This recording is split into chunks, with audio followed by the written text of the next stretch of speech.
It's time to paint this cute little gingerbread house, but first I'm going to show you how to mix up brown paint for our gingerbread house. You're going to start with your yellow and mix in some purple until you have a nice warm brown. For your darker browns, you can use the same mixture but add a little bit of orange to it to darken it up. So continue adding a little bit of purple until you get the exact brown tone that you would like to use. That's about right. Now I'm going to mix up a darker tone using my orange and then also some purple. The more purple you add, the darker it will be. Continue mixing until you are satisfied with your light brown and dark brown. Let's begin by painting our gingerbread brown. We're going to carefully paint around the frosting at the top, around the lights, and around the sides of the windows.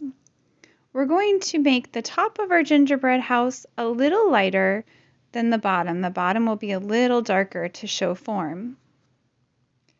Begin by carefully painting around all of the windows and the lights and all of the little frostings and decorations on your gingerbread house. This will probably take the longest time in this painting, so be patient with yourself and really take care in going around each and every element. If you happen to go over an area that you didn't mean to, don't worry. You can use a clean brush with clean water and lightly brush it and then blot it with a paper towel if needed. As we work around our gingerbread, I'm trying to make sure that all of the edges of my paint stay wet. So you'll see me switch from area to area to ensure that no areas become too dry. I want to come back to this area on the top of the house where I have an edge to make sure that that edge of the paint doesn't dry. If it does dry, don't worry, just let it dry and keep painting. You may end up having a slight line where your paint dried, but we can fix that later after the paint is completely dry. If that happens to you, once the paint is completely dry, you can take a clean brush with clean water and lightly paint over it to blend out the edge. In addition to this, I try to use a little more paint underneath the windows and at the base of the gingerbread house to give it a darker tone. Later on, while my paint is still wet, I'll be adding some purple in to make it even darker. You could even do this now if you're very quick with the watercolor and you'd like to add it at this time, you can. As you can see at this point, my paint is getting lighter and lighter. That's because I have not refilled my brush with paint yet. This will give me a lighter color at the top of my gingerbread and a darker at the bottom, which is exactly what I'm trying to achieve. This helps show the form of the gingerbread. I'm going to continue painting in all of the gingerbread. For time, I'm going to speed up the video here.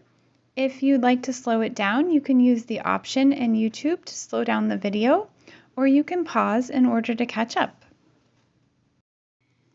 As you continue to paint in your gingerbread, remember that we want the lower right side of our gingerbread to be our darkest area, and in general, we want the lower half of our gingerbread to be darker than our top half. So when we paint in those areas, we're going to use a thicker paint. Now that we've filled in our gingerbread, we want to begin darkening the right side of each window and also under the snow of each window. That area needs to be a little bit darker than the other areas.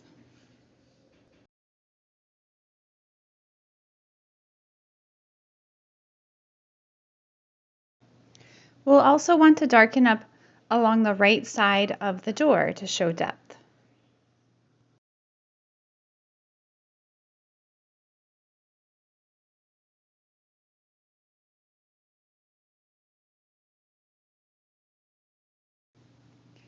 The next step is to darken the right side of the icing along the rooftop. To do this, you're going to draw a thin line along the right side and the underside of each little drip of icing. Continue this all the way along the rooftop, along the right side and bottom edge of the icing.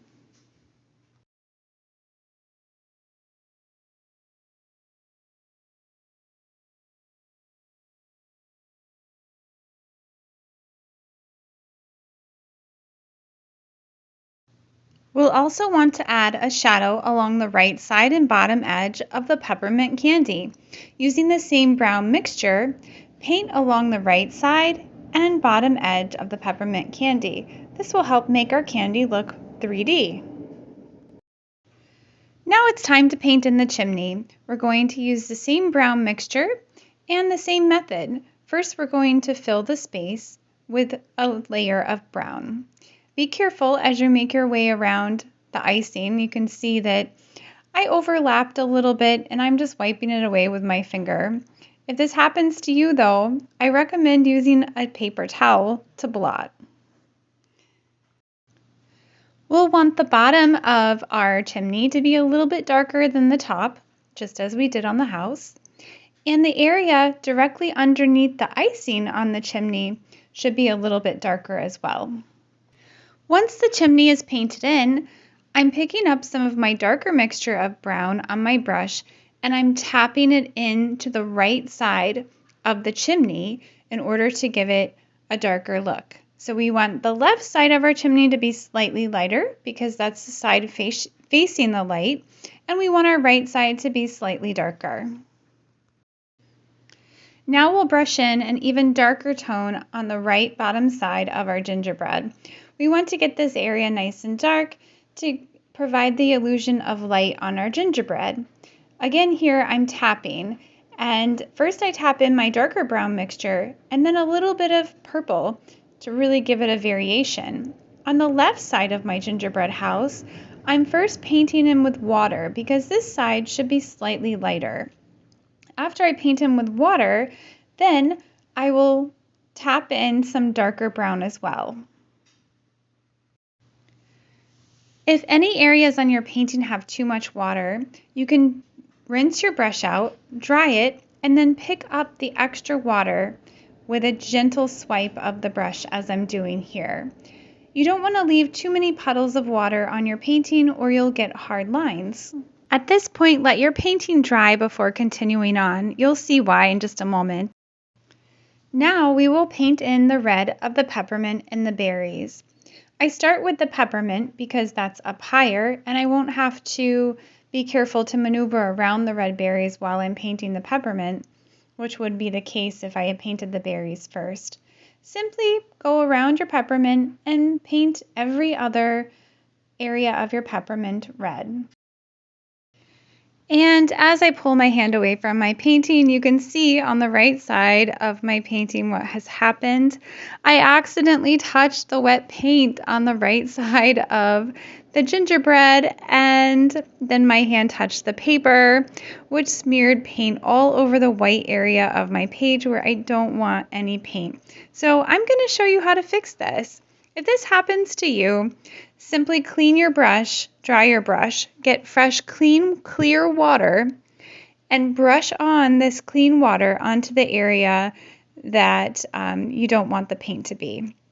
Then take a paper towel and press the paper towel into the paper to lift up the pigment. You'll have to repeat this process of brushing on clean water and blotting it up with the paper towel until it's gone. After you've done this once or twice, you can brush slightly harder with your brush if you need to in order to really pull up that last bit of pigment.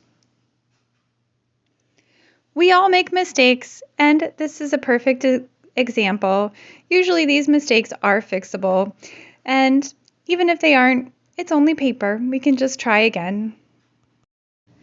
The next step in fixing this mistake is that I'm now taking some clean water to blend out the area where my hand touched, as it did leave a mark where my hand picked up the pigment. So I'm just blending the surrounding pigment back over that area with clean water. And after a few brush strokes, you really can't tell what happened. Okay, let's paint our berries. We're going to paint in red around the berry. And to do this, start with a thin line all the way around the berry.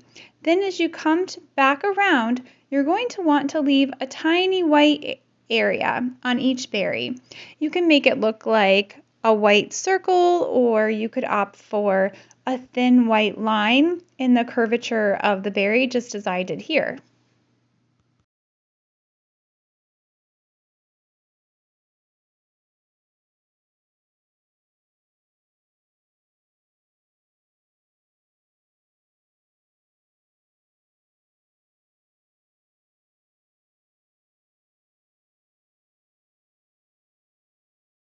Once your berries are completely painted in, we're going to tap in a little bit more of the red paint, or you could even tap in a little bit of the purple mixed into your red paint, so a darker red, right into the main part of the berry.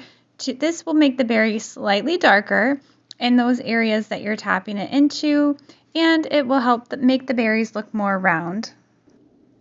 Using that same darker red paint that's still on your paintbrush, we're going to come back to the peppermint candy on top and paint in a thin, darker line along the right side of the peppermint.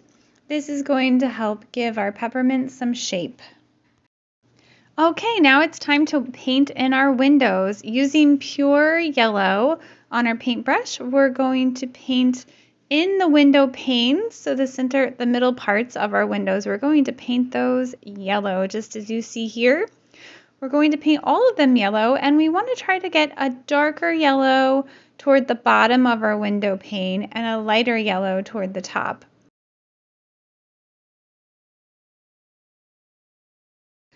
Once all the window panes are painted in, you can go back and get a thicker paint mixture and tap in more of the paint into the bottom windows in order to make them darker. As you see here, I'm actually picking up some paint from my upper windows and dropping it into my lower windows just to give it a thicker, darker paint in that area, and also to pick up the puddles, because again, we don't want to leave puddles on our page because they will create hard lines. Now using clean water, paint clean water at the bottom of your windows onto the snow, touching each of the yellow areas of the windows so that a little bit of the yellow paint seeps out onto the snow. This is going to make it look like the light from the window is glowing onto the snow. You can do the same thing for the sides of your gingerbread. Paint some clean water on each side of your window, overlapping the yellow area of the window just a little bit to let the paint flow out into the clean water.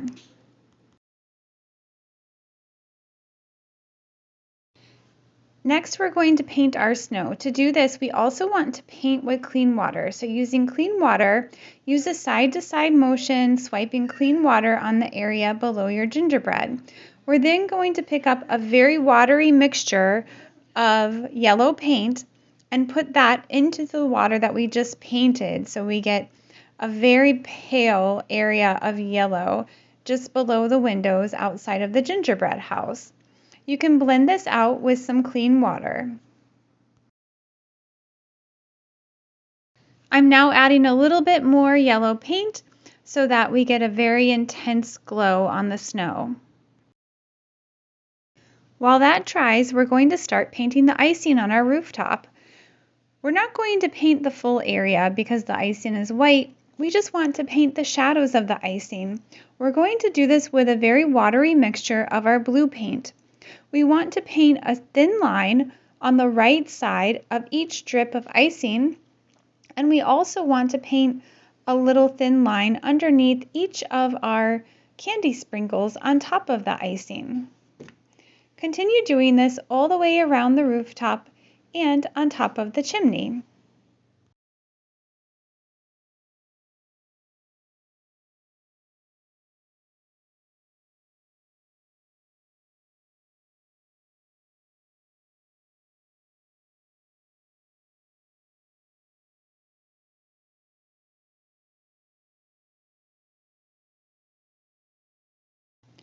While that dries, we'll paint our door red. We're going to come in with pure red color and cover the entire door. As we paint this, we're going to paint the bottom area and a thin line along the left side slightly darker. This shows the shadow from the door frame. We'll also want to paint the area underneath the candy cane shaped handle slightly darker as well.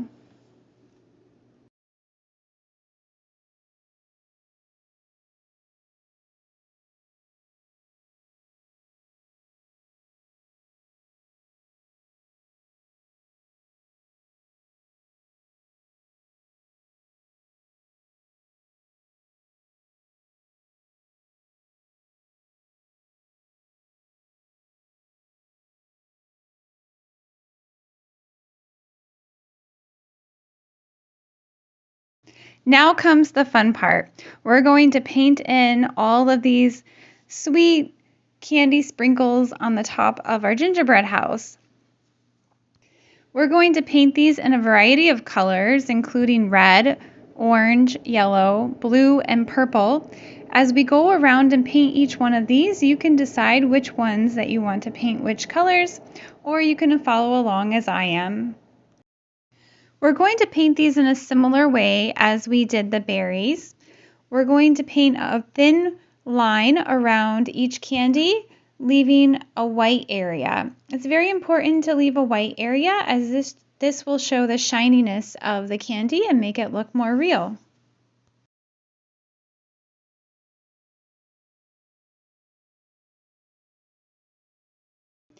Now that I've finished painting in a few red candies, I'm going to paint in a few purple candies on my rooftop.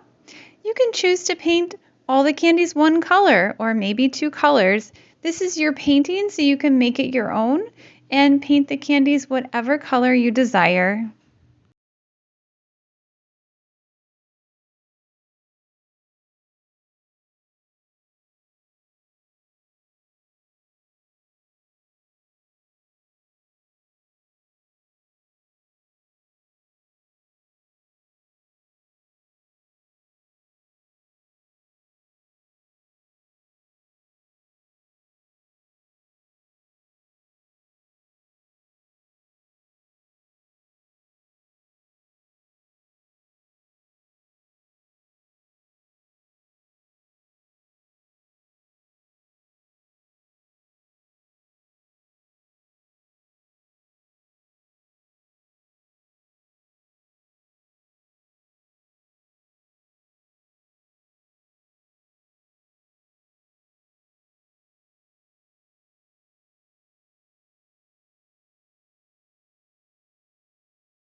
Okay, and there you have it. All of our fun little candy sprinkles are painted in, and it's beginning to look very festive.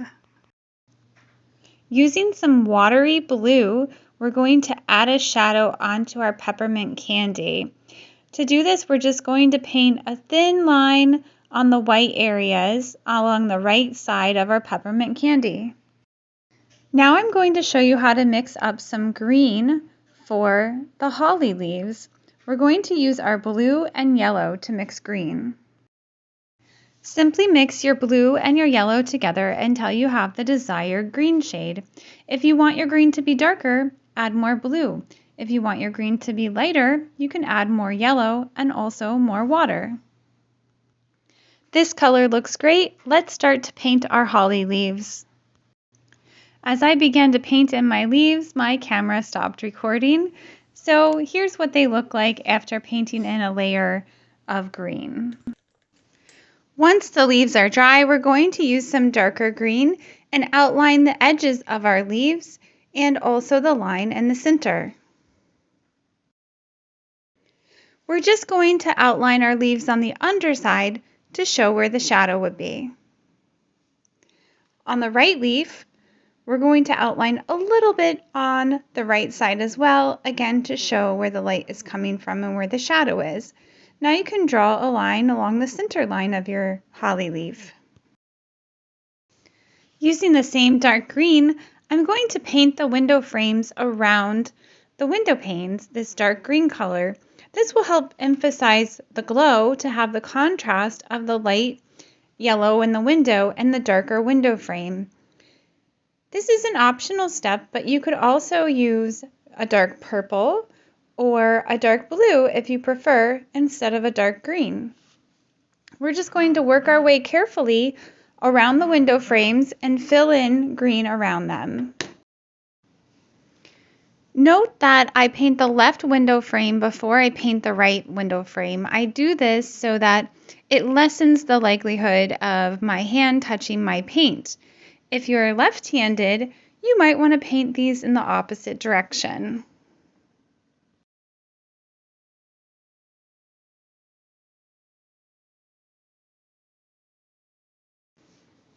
Now that the windows are painted in, it's time to begin painting our garland. I'm going to start with yellow and paint in every few lights on the garland yellow. After this, I'll come back in with orange and continue with different colors until all of the little lights on the garland are filled in. You can paint the lights in on the garland in whatever order and whatever color you desire to make the painting your own.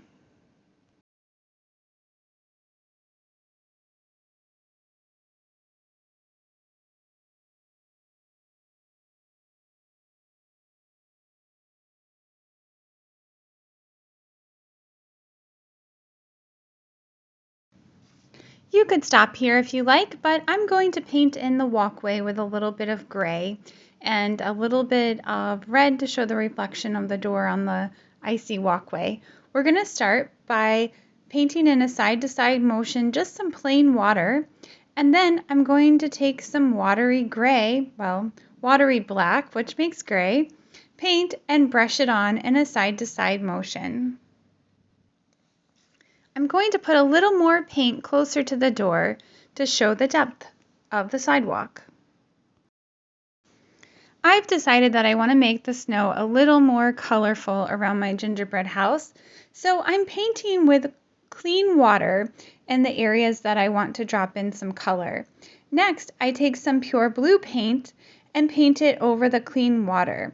This is a wet on wet technique, which will help the paint flow in all directions. I'm going to continue by adding some more water along the edges of the blue to blend out the sides, and then I'm going to add in a little bit of red.